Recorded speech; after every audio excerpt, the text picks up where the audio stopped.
For some, a book is the perfect gift at Christmas. But is there a place for books in our lives all year round? Bookshops rely on that, and it's been a tough few years.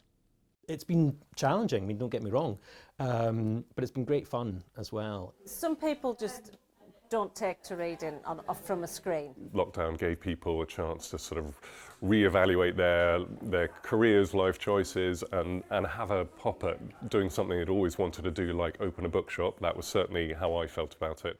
Here in Stow, the Weale Bookshop opened in April last year. A brave decision during the cost of living crisis, but one that's paid off. It's certainly been a challenge, and we came into this eyes open. People don't have a huge amount of discretionary spend to buy lots of books, or maybe not as many books as they'd like to.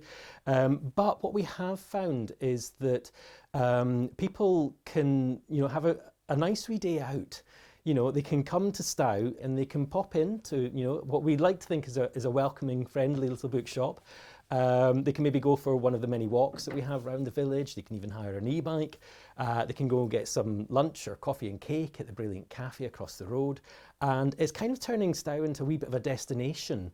And we're really pleased to be part of that. The Weale Bookshop here in Stow is a success story, and that's in line with the rest of the UK. According to the Booksellers Association, more bookshops were opening in 2023 than they were the previous year. But they also say they're closing at a faster rate than they're opening. And now across the UK, there are 0.8% fewer independent bookshops than there were the previous year. I've been asking them exactly why this is and what's causing it. They've had a lot of cost increases coming their way along with everybody else. So the energy increases in costs of their energy. Rates and rents are obviously a huge part of their costs ongoing, and rates can be problematic. And if rent increases happen, often they're only upward only. Those can be the difference between viability and not.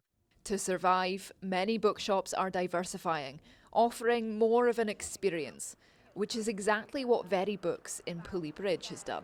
Our bookshop goes with our cafe, and we offer a real kind of experience for people who come in, delicious coffee and cake, and chance to chat and have real human interactions. And I think bookshops are a sort of special place like that. They can offer an atmosphere and a sense of community that maybe other shops can't. For others, it's the personal touch, often provided by the staff, like those here in Cockermouth. Our staff bring people into the shop. We've got staff who've worked here for an incredibly long time, very, very knowledgeable. And we've got lots of recommendations for customers that they prefer. Some people don't even look at the shelves, they go straight to our recommendations wall because they like to be sort of advised on what they're going to read, which obviously you wouldn't get if you would. You can read reviews, but it's not quite the same thing as speaking to somebody about who's actually read the book. Booksellers are often small businesses with small margins that make a big difference to our high streets, if they can survive the current economic climate. Isla Todd, ITV News.